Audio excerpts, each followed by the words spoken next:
Hello and welcome to today's Office Hours presentation. This is your host, Paul Hoyt. Our Office Hours presentation is a relaxed, informal mentoring program that we hold every Monday at noon Pacific Time.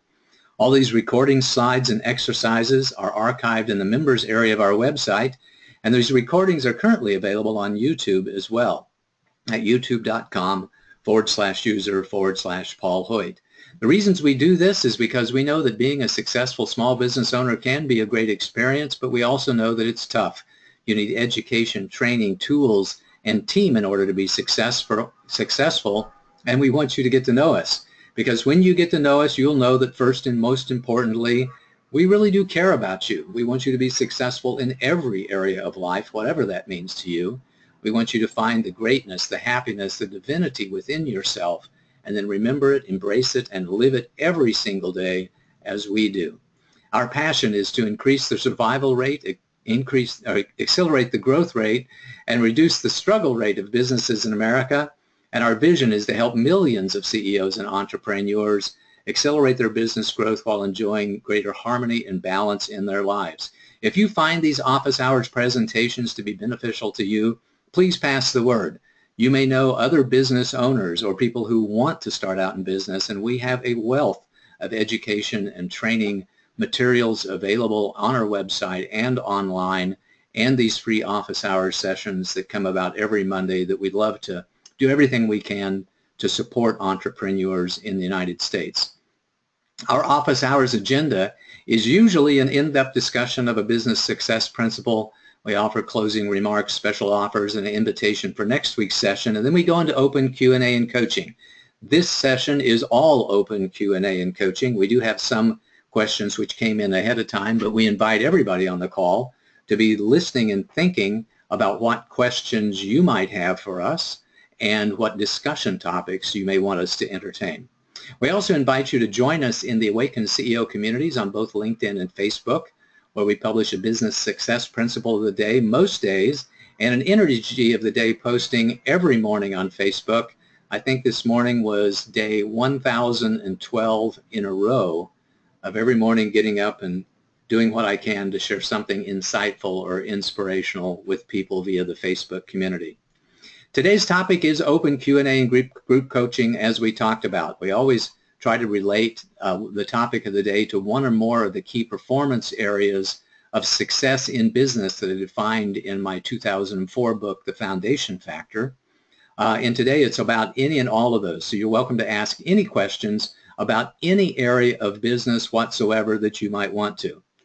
Before we get started on that, though, I want to remind you a little bit about previous office hours we have done. We've had 3 office hours since the last live group coaching session that we did last month. And generally, by the way, the last office hours of each month is a live group coaching session, and we have formal presentations in the other weeks of the month. And since we had our last live group coaching session, we had office hours 129, which was on the Awakened CEO system. Office hours 130 was one of 2 sessions that we had based on the book The Art of Profitability by Adrian Slowatsky. And so office hours 131 was the follow-up to that. So we had 2 different office hours presentations on that one book that we'll talk about here in a little bit. First office hours number 129 was on the constantly being revised and enhanced Awakened CEO system. We talked about some of the fundamental concept about being awakened, about what it means to be awakened and why I love that term, about how mentally it means being sharp and focused and clear and decisive, and how spiritually it means being aware of your environment, of paying attention to the 4 pillars of conscious capitalism, of people, planet, profits, and presence, about recognizing the energy that we have and how that impacts everything and everybody in our life. We talked about the levels of performance in the area of growth, and then introduced the Awakened CEO system of integrated growth. I'll share just a little bit about that. First of all, with the Awakened CEO system, we integrate the levels of performance that you hear me talking about a lot, about how it's important to be focused on your mindset, your beliefs, your perspectives, your attitudes, and to be focused on the methods, your plans, policies, and and procedures that you have with your business, and in momentum on getting into action and taking repeated action until you can build up momentum over time. The Awaken CEO system also integrates 3 different focus areas of business growth, personal growth, and professional growth into this 9-cell matrix, which represents now the Awaken CEO system of integrated growth. Our focus for all of our clients, and I hope the focus for you too, is that you seek to achieve excellence in each one of these 9 areas, each one of these 9 nonets, as they call them. We want you to have a fantastic business growth mindset. We want you to have a fantastic professional growth mindset, a personal growth mindset. We want you to have methods in each one of those focus areas, and we want you to establish significant momentum and keep building that momentum over time in each one of those areas as well. That's what the Awaken CEO system is all about, and I invite you, if you'd like to learn some more about that and explore it, to go back and listen to Office Hours 129. In Office Hours 130, we began talking about the book The Art of Profitability by Adrian Slowatsky, which came out in 2003. He defined 23 different profit strategies, he calls them, or profitability strategies. They're actually what I call business model design elements and ways that you might be able to change your business so that you can make more money and make more profits over time. He defined 23 of them, and after I read the book, I realized that there was a lot left out. Since he put the book out in 2003, almost the entire world of internet commerce was developed after he wrote the book, and the book itself was focused on traditional ways of making money. So I went back in and defined 20 more ways of 20 more things that you might encompass in your business model as business model design elements. But in this first session, 130, we talked about 6 different ones that he had defined. Switchboard or connector profit, the money you make by connecting buyer and seller, for example. Pyramid or product funnel profit, the way that we bring people into working with us with a low price product and then a larger price when we allow them to seek the level which they feel most comfortable with in doing business with us. Specialist profit, how we can make money by being seen as a specialist in an area. Point of sale profit, how we can upsell and cross-sell at the point of service and at the point of sell. Multi-component profit or value pricing profit, how we change the price based upon the customer that we have. Larger customers typically pay more. And the last one we talked about in Office Hours 130 was profit multiplier or asset profit, where you can take your core technology or your content and leverage that in a lot of different ways. In Office Hours 131, we talked about both leadership profit strategies and marketing profit strategies. We talked about 4 leadership profiting strategies. Entrepreneurial profit, where you maintain that entrepreneurial mindset, that lean, frugal, hungry, high energy mindset in your business, and that becomes a way in which you make more revenues and profits. The experience curve profit is the same as a constant profit process improvement, where we focus on making little changes over time, little improvements over time, and build on our experience to squeeze more profits out of a particular business model.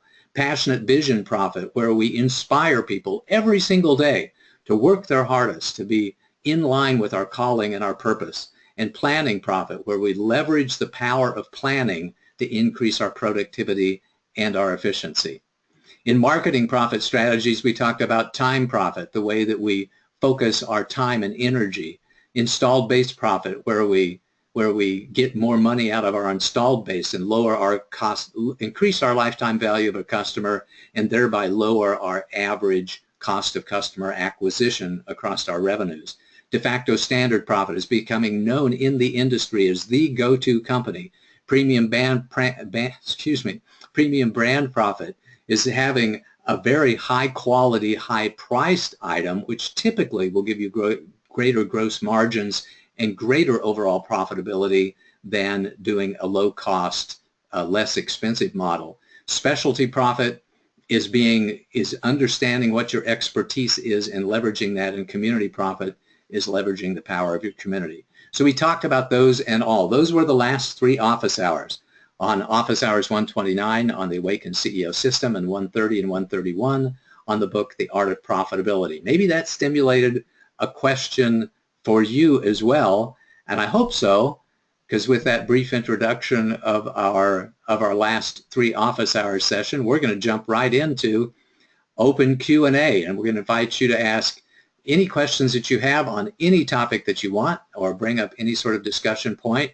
And we, of course, would like to hear from you. So if you have some suggestions for future office hours presentations, you can go to paulsurvey.com and fill that out, and we'll take your suggestions and hopefully create a presentation that's just perfect for you. And my contact information is there on the screen. So with that introduction, Stephanie, I know we've got at least one question, because one of the people who is probably listening over the phone sent us a question via email, and I'm going to invite Stephanie to ask that question first. Stephanie, yeah, you're on.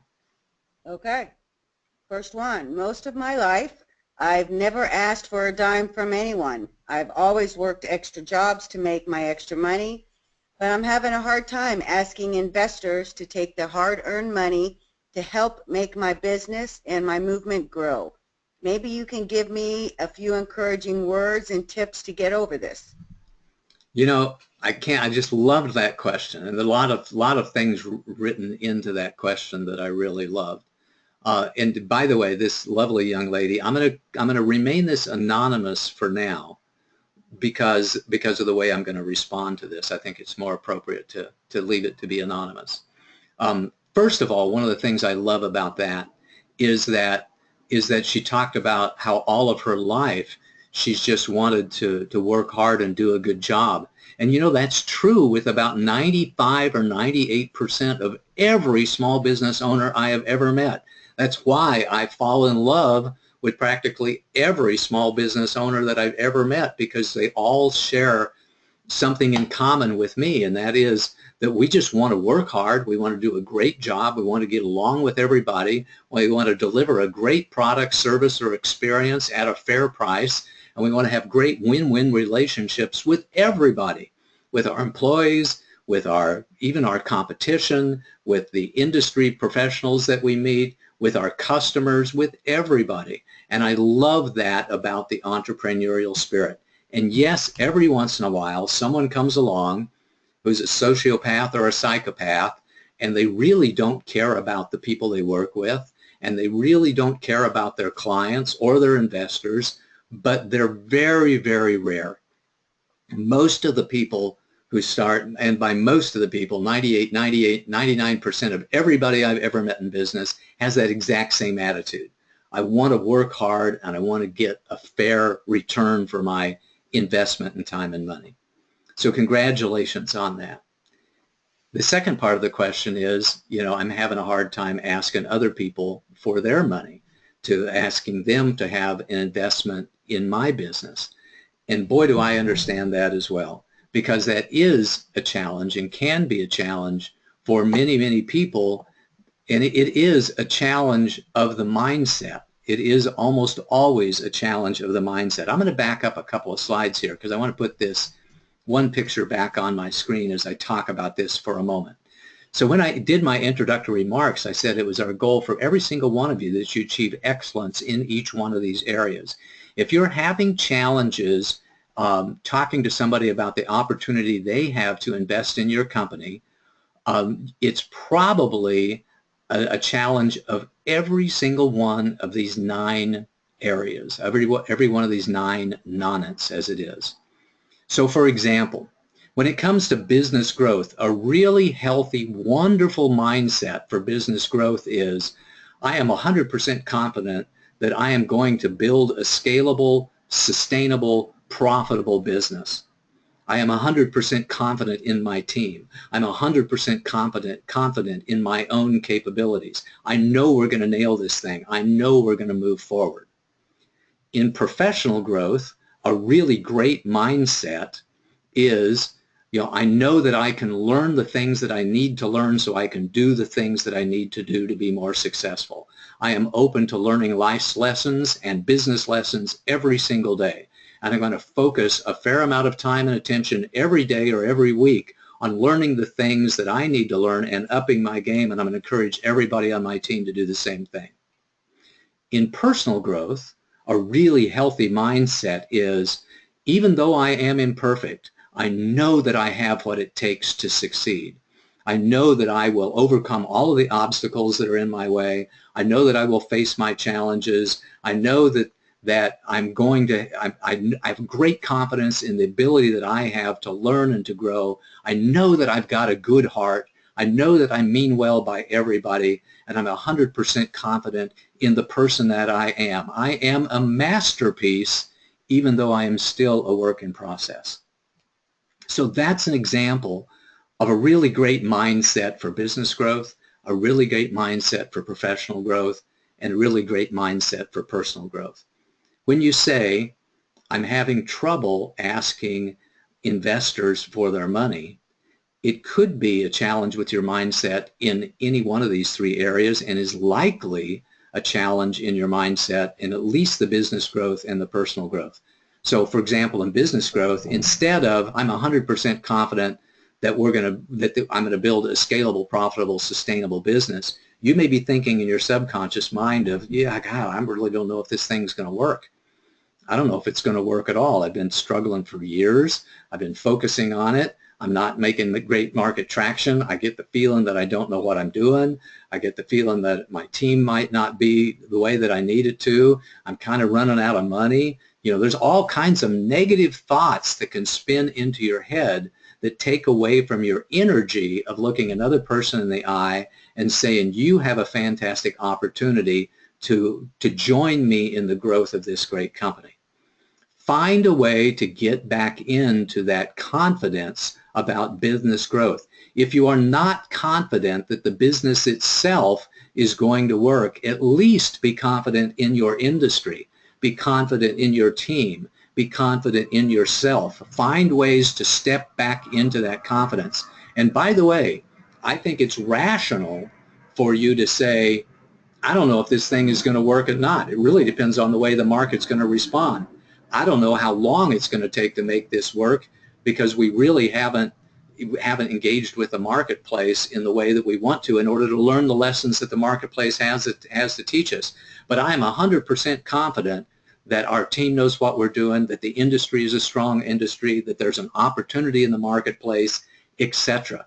So you don't have to be deceptive when it comes to a business growth mindset and say that you're 100% confident that the business is going to make it, because as I talked a little bit earlier in my introductory remarks, there's a whole bunch of stuff out of your control.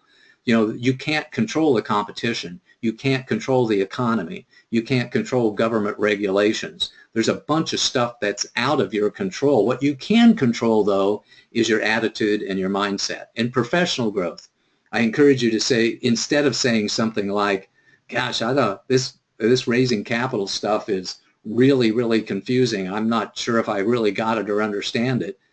Flip that and say, you know, this is a challenge, but I am up for this challenge. I will learn what I need to learn to do what I need to do in order to raise capital. I will learn to speak the language of capital. I will learn to create great business documents and a great pitch deck. And I will practice and get the feedback from competent professionals until I am absolutely excellent at what I do. Much better mindset. And when it comes to personal growth, you know, this is the one. And by the way, this is why I have the entire Awaken CEO system, is because all of these mindset issues are interrelated with each other. We need to focus on personal growth and business growth and professional growth at the same time. In this particular case, if you're having issues in raising capital, you could be, and I'm not saying that you are, but I have seen dozens of people who have a little sense of unworthiness. I don't know if I'm worthy of their attention. I don't know if I'm worthy of their money. I'm not know if I'm worthy of their confidence. There are so many things that I'm working on in my life, and I know that I am an imperfect person. So, you know, I just don't know that I'm worthy of that. I mean, should I even be sitting across the table from these people? Why would they listen to me? You know, because I have all these faults and weaknesses and imperfections. Well, welcome to the human race. We all have faults and ways that we can improve. We all have imperfections. Those of us who are really focused on being the best person that we can do every day in learning the lessons that life has to teach you are doing the best job that we possibly can. So I invite you to flip that. And one of my favorite quotes by Sophia Bush, don't know anything about this gal except for I love her quote, "You are permitted to be a masterpiece and a work in process at the same time." You can shift away from focusing on your imperfections and your weaknesses into focusing on your strengths. You can step back into that, I don't know everything, but I know this. I know that I'm imperfect, but I'm really, really confident in my ability, and step back into that incredibly positive mindset for personal growth, for professional growth, and for business growth. When you are there, focused on the methods of raising capital. How do I structure the conversation? How do I structure my pitch deck? How do we create my plans in order to do that? My business plans, my strategic plans, my use of proceeds, my financial models, all of those are methods that we use, tools that we use in order to raise capital if that's the challenge of business growth. In professional growth, the methods that you might put into place is, I'm going to read a book on raising capital. I'm going to talk to people who have raised capital. I'm going to listen to a lot of different pitch decks. I'm going to create a plan to get better at the conversations with investors. From personal growth, it's about creating a daily practice, creating those affirmations, meditating, finding ways to shift your energy. Put a plan in place to increase your sense of self-worth, to focus more and more on a positive attitude about yourself and a really high self-esteem. And then a momentum for when it comes to raising capital. There's nothing like getting out and talking to investors and asking their advice and practicing your pitches in order to build that momentum. In professional, it's the same way. Read that book, have that conversation, get yourself into momentum of increasing your competence when it comes to raising capital. And for personal growth, it's about paying attention to your daily practice, about having conversations, about having a coach, about reading good books or the good book if that's the one that you're choosing to read. And really getting into the momentum of every day knowing that you've taken a step forward, every day knowing that you've embraced and invited that positive energy into your life, and you're surrounding yourself with other people who can give you positive energy. And that's the way that you get better at raising capital. You focus on the business growth aspects of it, on having a positive attitude, having the right methods in place, and getting into momentum. In a professional growth, having a great attitude about the learning opportunity that you have, developing a plan to learn what you need to learn, and then enacting on that plan. On a professional growth, doing everything that you can to maintain high self-esteem, high sense of self-worth, a very positive attitude, despite the imperfections and the learning curve that you have in front of you, developing that plan, and then every single day, when you wake up in the morning, when you go to bed at night, and repeatedly throughout the day, doing things to shift your energy back so that you can embrace that fact that you are a masterpiece, even though we're still working on ourselves in a lot of different ways. I want to honor you for asking that question because it gave me the opportunity to share with you, a little bit more about the Awakened CEO system and about how you can apply it in your lives to make greater progress in your business, because that's absolutely my passion. Stephanie, I'll take a breath now. Again, thanks for that question. It was marvelous. Next question. All right. I have a new venture called Red Hot Referralz, where I've developed tools to put into the hands of company advocates. Where would you start to get this info out there? And I think I've gotten an email from you too. And this is Nicholas, by the way. So Nicholas, thanks a lot for asking that question and for bringing that up, that point of topic, or that topic for us today. So generally speaking, whenever you have something new like that, you start with your existing community. It can be your installed customer base. It can be the CEO space community, which we're involved with, and do everything to begin to push this out amongst people who already know you. And the reason why is because the first step in sales is establishing trust and rapport. Before you can have an intimate conversation with somebody, before you can suggest to them that they might want to consider your products and services, you really, almost every sales training system I've ever said says the first thing to do is establish trust and rapport. Well, you already have trust, you already have rapport, you've already got some inferred credibility because you're a member of community with people that have known you. Or you can say that I'm a member of Alpha Sigma Pi, or I'm a member of CEO Space, or I'm a member of Rotary, or I'm a Lutheran, or I'm a, whatever it happens to be. Find people who you have a common bond with and begin the process there, because it eases the time that it takes and the effort that it takes in order to establish that trust and rapport.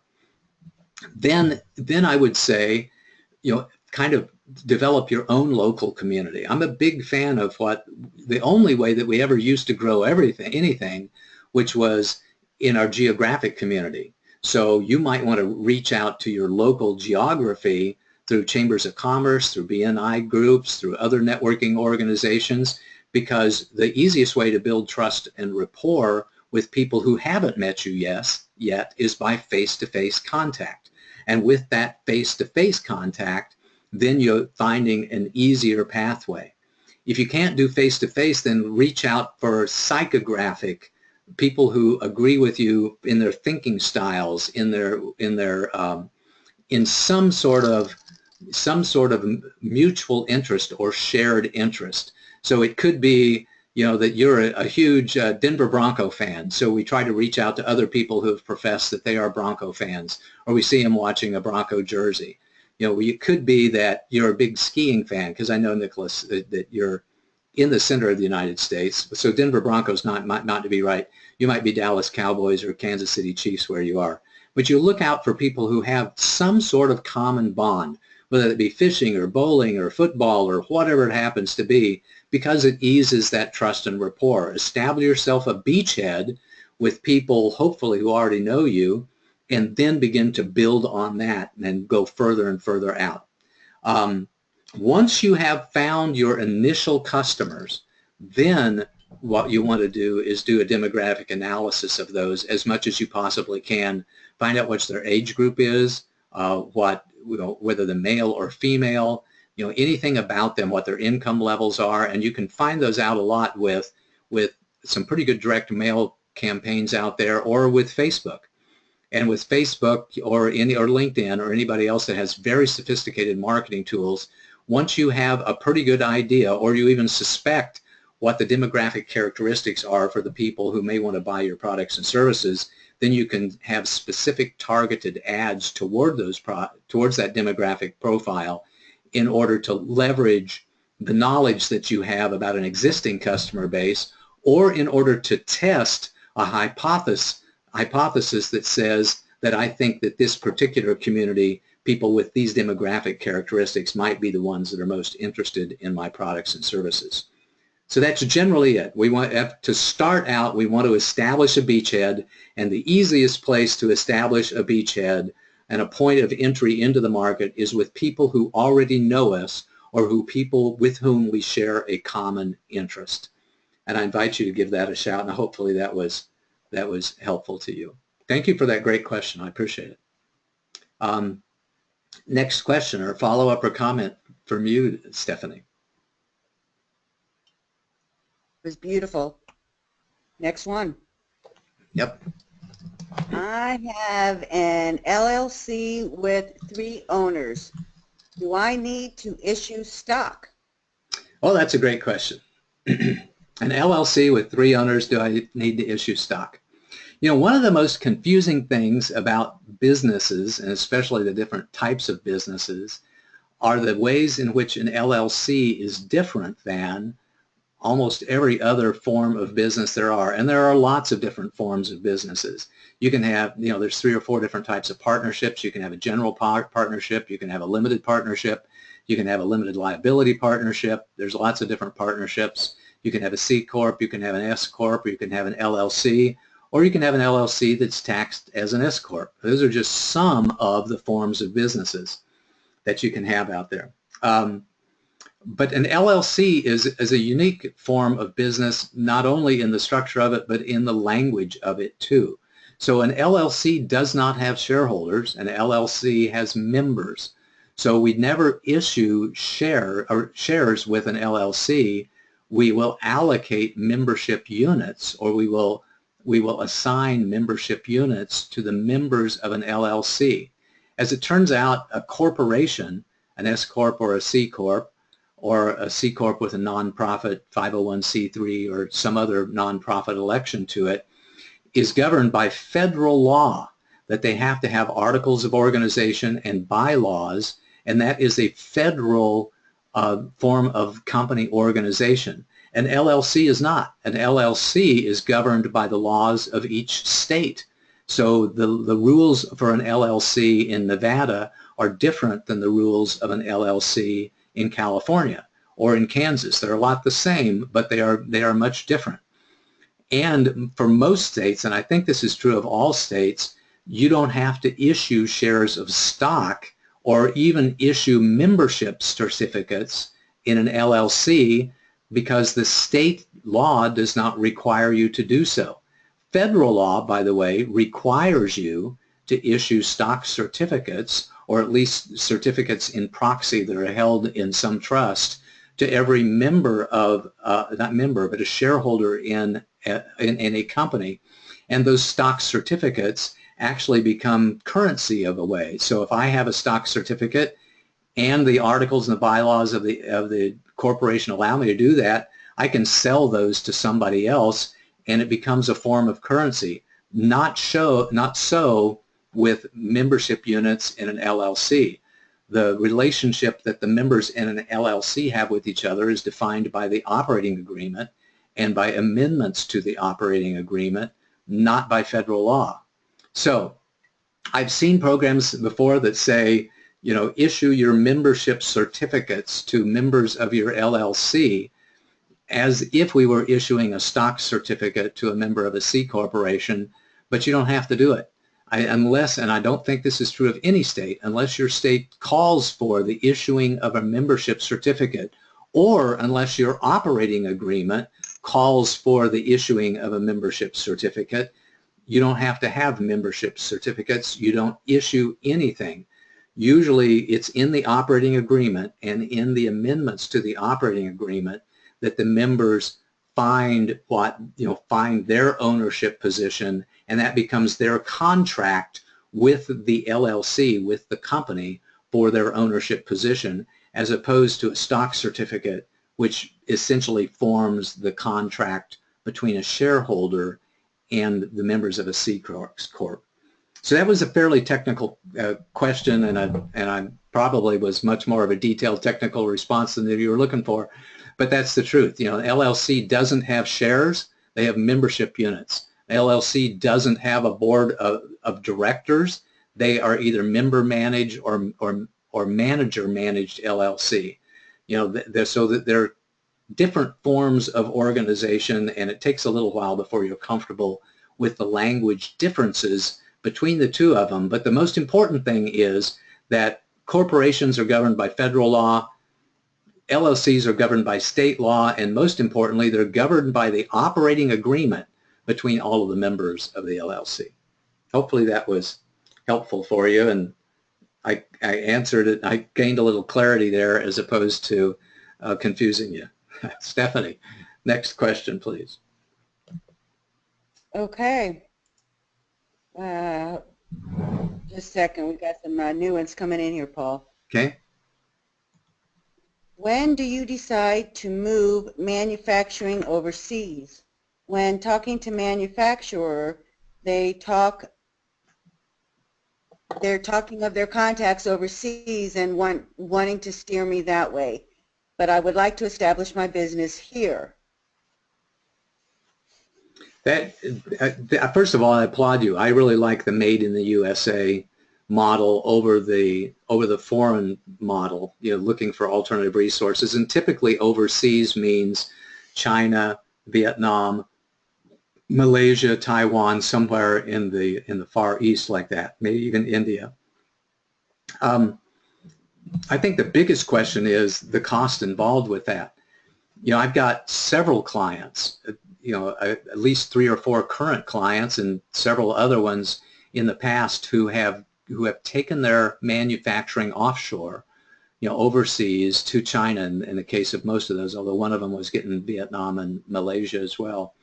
And there's a tremendous cost and expense involved with that, and that cost happens in establishing the manufacturing resources in the first place, although you can find people who will help you source your overseas contacts. And if you're doing it for the first time and you don't have experience doing it, I strongly recommend that you work through agents or brokers who will help you find those contacts. But it does cost a lot of money. With our experience in working with those foreign suppliers is that the quality varies tremendously. The more that you can order, the better quality that you have. What I've seen on more than one occasion is that you get back in the proofs and the samples, and maybe even the first order or the second order start to come in on time with the quality that you want, but then you kind of drop off the radar screen, and the third and the fourth and the fifth orders start coming in late with extremely poor quality, and before you know it, you're looking for another manufacturing partner overseas, and that costs you a lot. It costs you in lost opportunity cost, it costs you in time, it costs you in money, it costs you in a lot of headaches.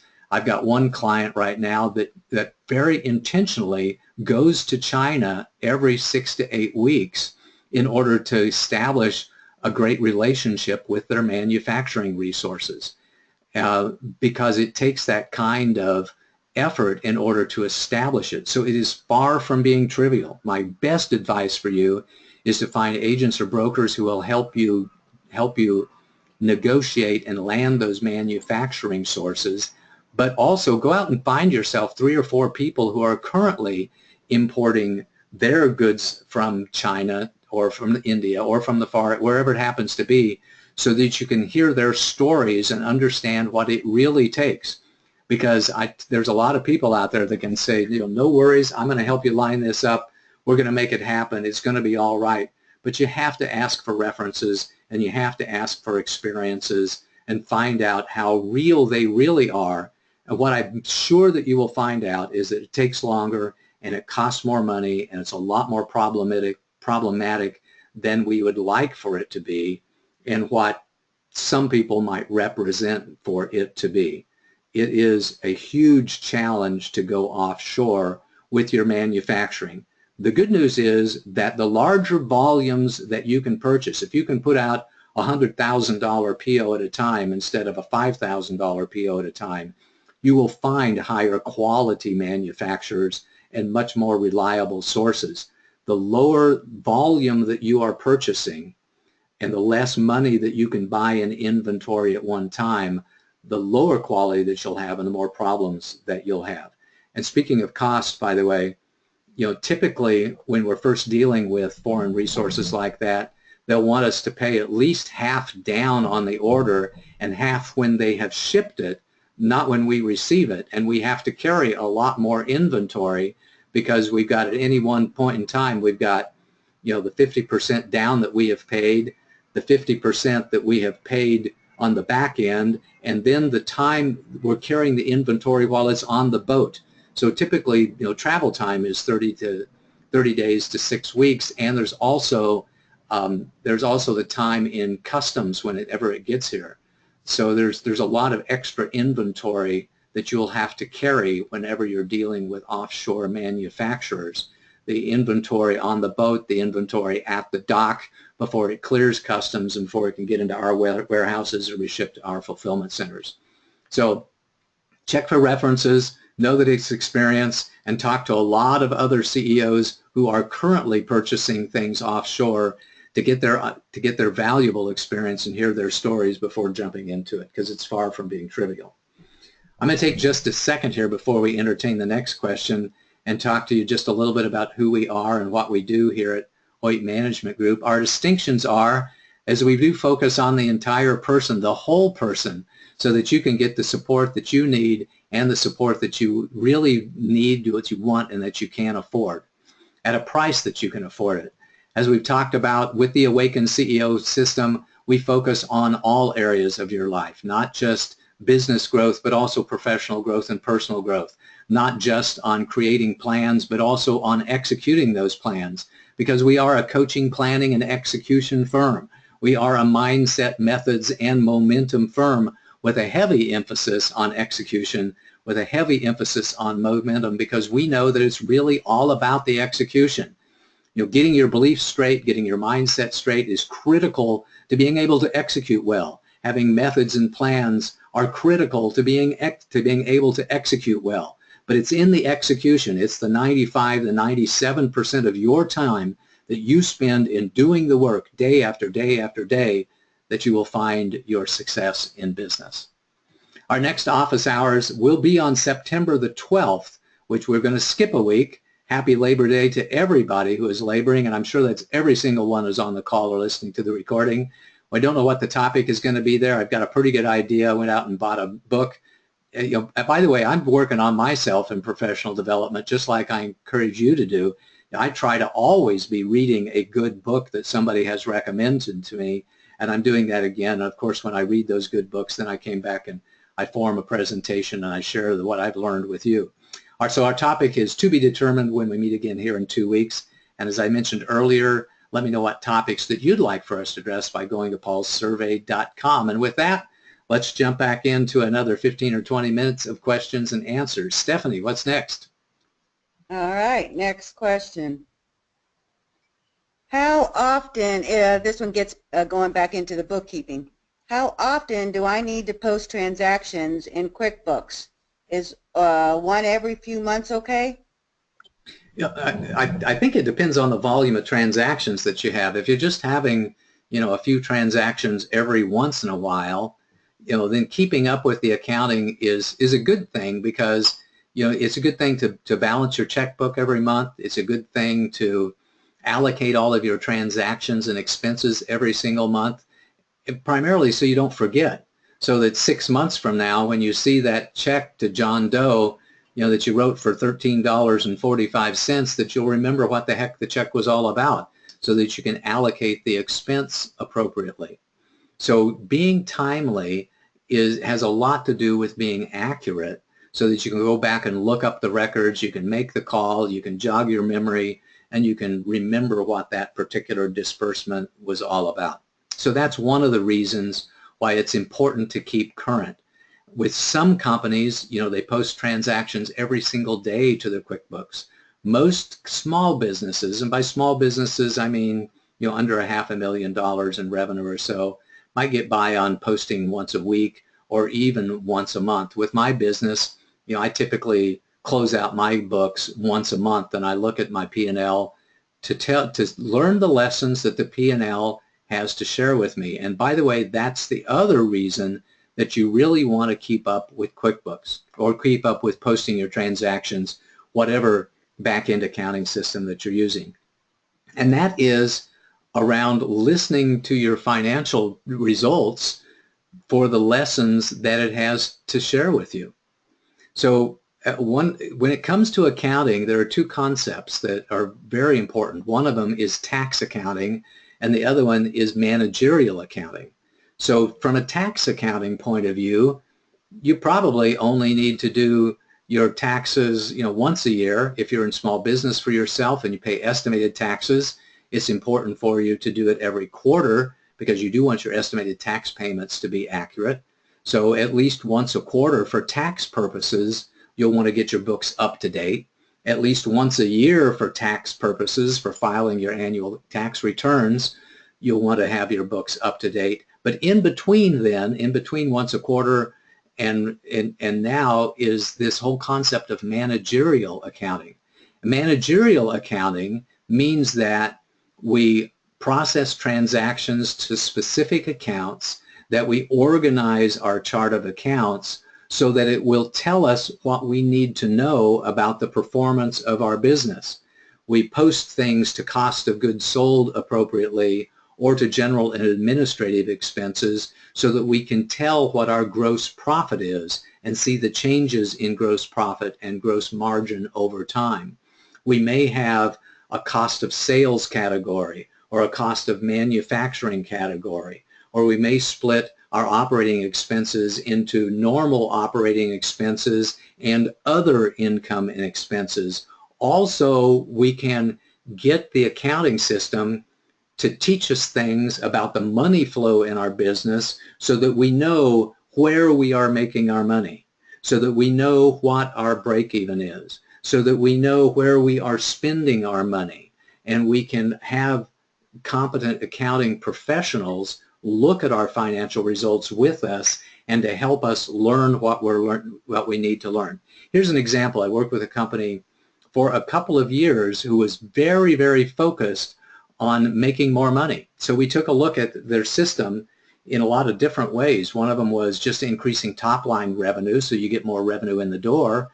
And another very important way, though, was looking at the cost of goods sold and analyzing that so that we could tell which ones of their customers were giving them the most profits. I'm happy to say that over the course of working with them over a period of a year or so and working with them to change the way they did some aspects of their business, we raised their gross margin from 38% to 45%, which is significant. That's extremely significant. We raised their gross margin, 20% or 25% or more. It was a tremendous, tremendous growth in their gross margin and really improved their overall profitability significantly. We would not have known that. We would not have had the ability to do that had we not been tracking all of the things that should be allocated toward cost of goods sold or direct costs appropriately. So if you're thinking about how often should I post my transactions, I invite you to think about it in those two ways, or actually three ways. How often do I need to post them to make sure I'm being accurate? How often do I need to post them in order to make sure I'm doing things right from a tax liability point of view? And how often do I need to post them in order for the accounting system to expose the information, to share with me the golden nuggets of financial performance that it can share with me if I'm posting accurately and on a timely basis, and I've organized my chart of accounts to give me the feedback that I need to improve the profitability of my business. So great question. Thank you very much for asking that. Next comment or question, Stephanie. Okay. We have a couple more questions here. See if we can get them all in today. Okay. I want to have both a nonprofit and a for-profit so people can either donate or invest. Have you ever seen that? I've seen it many times, and that goes along with the with what I said earlier about how much respect I have for CEOs and entrepreneurs. A lot of them, most of them, the overwhelming majority of them have a great big heart. They want to give back to the world in addition to starting and growing their own business and having a fair exchange of value in between their customers and their company. They also want to give back in some way. I've talked to probably dozens of them that want to do this for-profit, non-profit relationship. And with every single one of them, I tell them the same thing. Be careful. Because when you have a non-profit company, it is an agreement between you and the federal government that you're going to do something for the benefit of all of society, not just a few people. So if you're going to have a nonprofit and a for-profit that are related in some way, you really need to make that a very loosely coupled relationship. And that means you have to have a different board of directors for the nonprofit than you do the for-profit. The nonprofit cannot be seen to have been created solely for the benefit of the for-profit. So, for example, if you have if you're a training and education company, and you have training programs and you want to give scholarships in some way to people, you can work with an existing nonprofit to solicit donations that they might then pay you for scholarships for people to go through your training and education programs. But your for-profit better not be the only for-profit that they send their nonprofit dollars to, because they need to be independent so that they're not seen as being for the benefit of just your for-profit company. So you have to maintain them separately. You have to maintain a separate board of directors, and that's the things you need to pay attention to. And by all means, make sure that you have corporate counsel, that is your attorney, who can advise you on making sure that you have formed both of those correctly and that you're maintaining a very loosely coupled relationship. The one exception that I have seen to that was when the nonprofit owned the for-profit in its entirety, or the nonprofit was an investor in some way in the for-profit. So that means that you have formed a nonprofit, you've gotten donations into the nonprofit, and that nonprofit has, through the donations, purchased a share of or purchased all of a for-profit business. Then you can have, a little more tightly coupled relationship, but you still have to watch out for the relationship between the nonprofit and the for-profit. In that particular case, by the way, and I did work with a company that was structured in exactly that way, they had some tremendous challenges because the mindset of a for-profit is much different than the mindset of a nonprofit. At a nonprofit, we have volunteers, and we don't really hold people accountable that much, and we don't pay high wages, and we don't pay really high sales commissions usually. With a for-profit, we pay people a fair wage. We care whether or not they show up to work. Our work is not volunteers. It is a contract between us and our employees, and we typically reward salespeople with healthy commissions. So there's a big difference in the business model, and there's a big difference in the mindset of running a nonprofit versus running a for-profit, and that's another big difference as well. So be cautious about having both a for-profit and a nonprofit. Make sure that it's a loosely coupled relationship. Make sure that you're doing everything you can so that the nonprofit is not seen by the IRS as being strictly for the benefit of one for-profit enterprise. Because if the IRS comes in and takes away your 501c3 status, for example, that means that all of the tax deferred or tax preventive, excuse me, I'm having a hard time with that word, the non-taxable donations that people have made in the past suddenly become taxable. And you might find that those people who eagerly gave you donations to your nonprofit now have to go and restate their previous year's income tax returns because their nonprofit deduction is no longer allowed. So be cautious about that. That's the best piece of advice that I can give you, is just be careful about what you're doing. Next question, Stephanie. Okay. I am curious with the notion of what makes a leader. Why is it that certain people seem to naturally inspire confidence, loyalty, and hard work, while others, it's just not the right fit? I think there are two things that set leaders apart from other people. Number one is passion, and the second one is confidence. So it is a mindset issue. The more passionate you are about a calling, a purpose, a cause that you're working with, the more likely that you are to be inspirational to others as you share your passion with other people.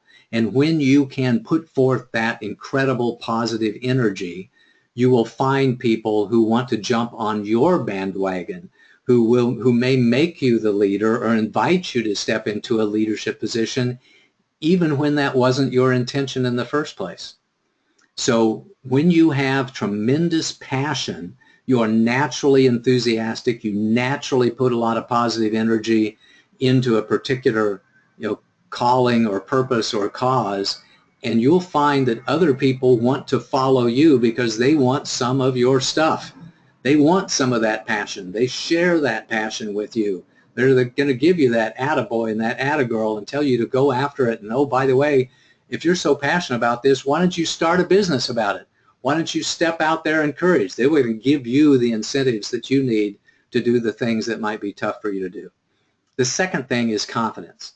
When you have tremendous poise and confidence, people will look to you as a natural-born leader. And I believe that when we're in elementary school, when we're in junior high school, when we're in high school, it is that confidence that success brings to us that allows us to have the poise and composure that people are looking for in their leaders.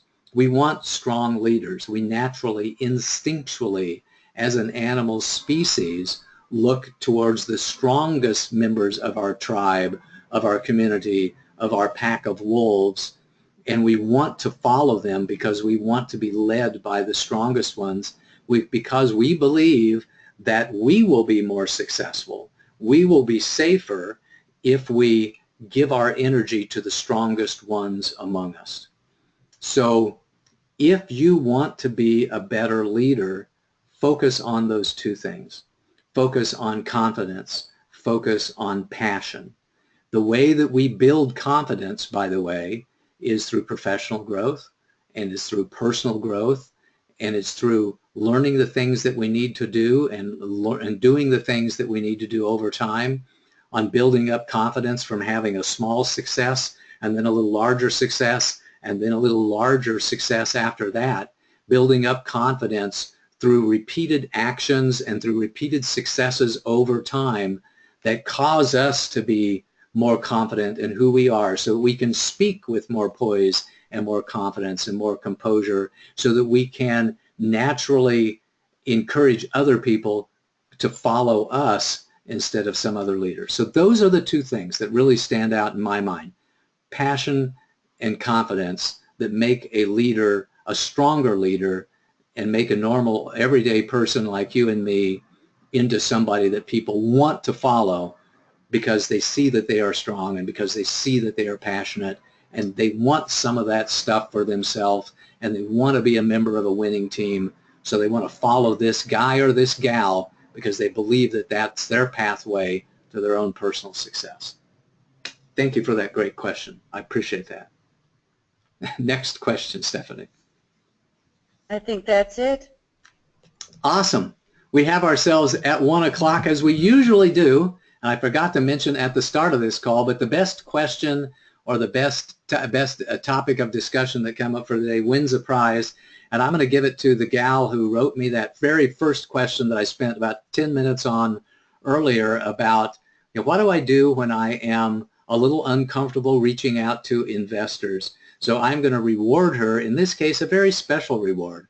And that's a couple of different things. Number one is a PDF version of my book on the capital coaching program that I want to make sure that she has a copy of. And by the way, that's a $200 value. And I also want to honor her with a gift of access to my Awaken CEO Foundations course.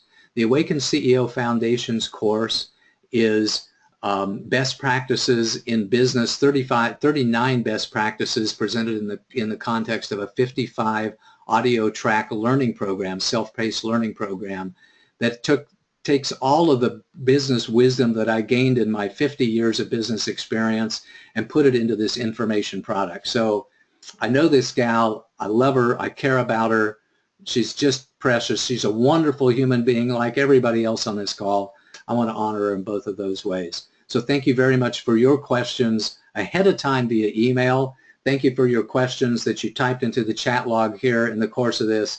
Come join us next week, not next week, but 2 weeks from today, on Monday, September the 12th, when we'll have another office hours presentation.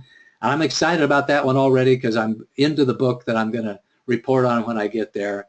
And until we meet each other again, online or face-to-face, this is Paul Hoyt and Stephanie May wishing you a most marvelous and prosperous day. Bye-bye.